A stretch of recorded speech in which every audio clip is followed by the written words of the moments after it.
याद रखिएगा, tropical rain forest को इक्वेटोरियल एवरग्रीन फॉरेस्ट भी कहते हैं या इक्वेटोरियल फॉरेस्ट भी कहते हैं, और यहाँ पे मोस्टली कन्वेक्शनल रेनफॉल्स होती है, हीट की वजह से होती है। ठीक है, अब फॉरेस्ट क्या है, मेनली एवरग्रीन है विद लेयर्स।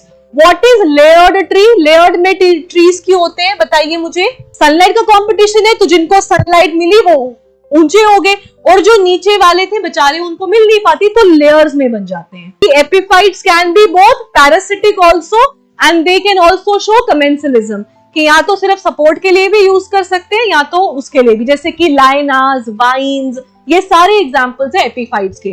किसी बड़े ट्री के साथ एक छोटा ट्री या कोई एक प्लांट स्पीशी उग जाए उसको हम एपिफाइट कहते हैं। ट्रीज की क्या होती है, डेंस कैनोपी, मतलब घनापन बड़ा ज्यादा होता है ट्रीज में। ठीक है, और यहाँ पे हमको लार्ज डाइवर्सिटी ऑफ स्पीशीज मिलते हैं। Why? Because we have good temperature and we have abundance of rainfall. So ये दोनों फैक्टर्स जहां पर भी होंगे it will have a large biotic diversity. ठीक है, अब यहाँ पे क्या है, हाई प्रोडक्टिविटी होती है, हाई बायोडाइवर्सिटी होती है और हाई इकोलॉजिकल निश होता है। एक और क्वेश्चन आप याद रखिएगा, जिस भी इकोसिस्टम में डाइवर्स निश हो तो वहां बायोडाइवर्सिटी बहुत ज्यादा है। ठीक है, डाइवर्स निश का मतलब फॉर एग्जांपल हम सब एक इकोसिस्टम का पार्ट है, हम सबकी निश डाइवर्स है, हम सबका फूड निश अलग है, हम सबका हैबिटेट निश अलग है। ऐसे करते करते हम सब कभी भी एक दूसरे के साथ कंपटीशन में नहीं आएंगे, तो जब कंपटीशन में नहीं आएंगे तो डिस्टरबेंस कैसे क्रिएट करेंगे। सो इसलिए जब भी हाई प्रोडक्टिविटी हो तो मतलब हुआ कि वहां पर जो निश है वो भी बहुत अच्छा है। ठीक है, निश हो गया specific role of an organism in a habitat, and habitat is just a livable condition. एक हैबिटेट में नंबर ऑफ ऑर्गेनिजम्स के नंबर ऑफ निश हो सकते हैं। नेक्स्ट आ गया हमारा डेसिडुअस फॉरेस्ट। डेसिडुअस का मतलब हो गया झाड़ देना, राइट। सो डेसिडुअस का मतलब क्या हो गया, डेसिडुअस हो गया कि वो ट्रीज जो अपने पत्ते झाड़ दें उनको हम बोलते हैं डेसिडुअस सीजनल। ठीक है, ये भी दो तरीके के हो सकते हैं, temperate deciduous and tropical deciduous. Tropical के एग्जांपल्स हैं जो मोस्टली आपके गर्म टाइम पे क्या कहते हैं सरवाइव करते, जैसे टीक हो गया, नीम हो गया, बैम्बू हो गया, साल हो गया, राइट। बैम्बू एकमात्र ऐसा प्लांट स्पीशी है जो पूरे इंडिया में हर जगह पाया जाता है एक्सेप्ट फ्रॉम कश्मीर। कश्मीर के अलावा बाकी हर जगह पाया जाता है। तभी गवर्नमेंट क्या कर रही है, बैम्बू प्रोडक्शन को बूस्ट कर रही है और बैम्बू बेस्ड प्रोडक्ट्स को भी बूस्ट कर रही है। आप देखोगे आजकल टिश्यू पेपर्स आते हैं बैम्बूस के, ठीक है, आपको वो प्रमोट करते हैं टूथब्रश यूज करो बैम्बू का, बैम्बू के वो ऐसा क्यों है, क्योंकि ये ऐसा ट्री है जिसको बोला देखने की जरूरत नहीं है, कहीं पर भी झाड़ वगैरह एरिया में ये खिल सकता है, खिल तो क्या सकता है, पनप सकता है।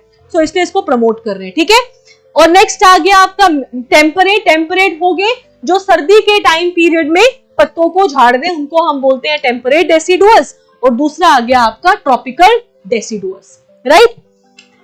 Next is desert biome. This is very important, हर एक पॉइंट को ध्यान से समझिएगा। डेजर्ट बायोम हो गया, this is 20 to 30% of the land surface is of desert ecosystem, और यहां पे 25 सेंटीमीटर से कम का रेनफॉल होता है। So it has a rainfall less than 25 centimetres. ठीक है, यहां पे किस तरीके का वेजिटेशन मिलता है, ड्रॉट रेजिस्टेंट वेजिटेशन, जिनको हम जीरोफिटिक वेजिटेशन भी कहते हैं। तो जीरोफिटिक वेजिटेशन होती है जिनको वाटर की जरूरत ज्यादा ना पड़े इन ऑर्डर टू सर्वाइव, तो हम बोलेंगे these are xerophytic. Cactus, your thorny bushes, aloe vera, they all are examples of the desert biome. Very importantly, they have a very high diurnal variation. What is diurnal variation? मैंने आपको बताया था ना, very good. Maximum and minimum temperature. Maximum हो गया आपका day time, mostly 12 बजे का लेते हैं, और मिनिमम हो गया ड्यूरिंग नाइट टाइम। तो याद रखिएगा, इंपॉर्टेंट है, ट्रॉपिकल रेन फॉरेस्ट में डायूर्नल वेरिएशन बहुत कम होता है, कि वेरिएशन बड़ा कम हो, सुबह भी वैसा रहता है और शाम भी वैसा रहता है। On the other hand desert ecosystem का डायूर्नल वेरिएशन बड़ा ज्यादा हाई रहता है। हाई क्यों रहता है? यहां पे सैंड है, राइट, सैंड है। याद रखिएगा, लैंड और वाटर में से जो आपका वाटर है वो आहिस्ता गर्म भी होता है और आहिस्ता ठंडा भी होता है। On the other hand sand, चट्टाने, रॉक्स, ये ऐसे हैं जो बहुत जल्दी गर्म और बहुत जल्दी ठंडा। सो दिन के टाइम पे सैंड क्योंकि डोमिनेंट है, यहां पे ये तवे की तरह पक जाती है, और रात के टाइम पे उतना ही हीट लॉस करके ठंडी हो जाती है। सो वेरिएशन बड़ा ज्यादा आ गया। अगर आप में से कोई भी गया है या आपके कोई भी दोस्त वगैरह भी गए हैं राजस्थान वगैरह, तो उनको पूछना, दिन के टाइम पे तो गर्म होता है लेकिन रात को सब जैकेट्स, हुडीज पहन लेते क्योंकि ठंडा हो जाता है एकदम, right. So this is what you called as diurnal variation, ठीक है। नेक्स्ट इज लीव्स, यहाँ पे वैक्सी होते हैं। मुझे बताइए, कभी कैक्टस को काटेंगे बीच से या एलोवेरा काटेंगे बीच से तो वैक्सी निकलता है, उनको हम सक्लेंट्स कहते हैं। Why are they like this? Water absorb करके रखते हैं, ऑब्वियस सी बात है, क्योंकि ये वैक्सी है तो इसमें वाटर एब्जॉर्ब्ड रहेगा। सो वाटर को क्योंकि देखो यहां पे लिमिटिंग फैक्टर क्या है? वाटर, तो वाटर एब्जॉर्ब करना है कि नहीं। Camel is known as ship of the desert, why? Because it can live without water for 10 to 15 days, even more, है ना। सो वो भी क्या करते हैं? वाटर स्टोर करके रखता है, राइट। सो इसीलिए लीव्स भी वैसे ही होते हैं, ये वैक्सी होते हैं, डीप रूटेड होते हैं। Why are they deep rooted?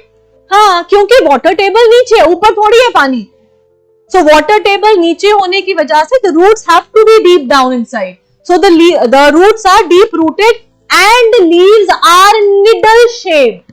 Why are they needle shaped? Water loss को अवॉइड करने के लिए, जिसको हम प्यार से ट्रांसपायरेशन कहते हैं, कि वाटर लॉस हो जाएगा।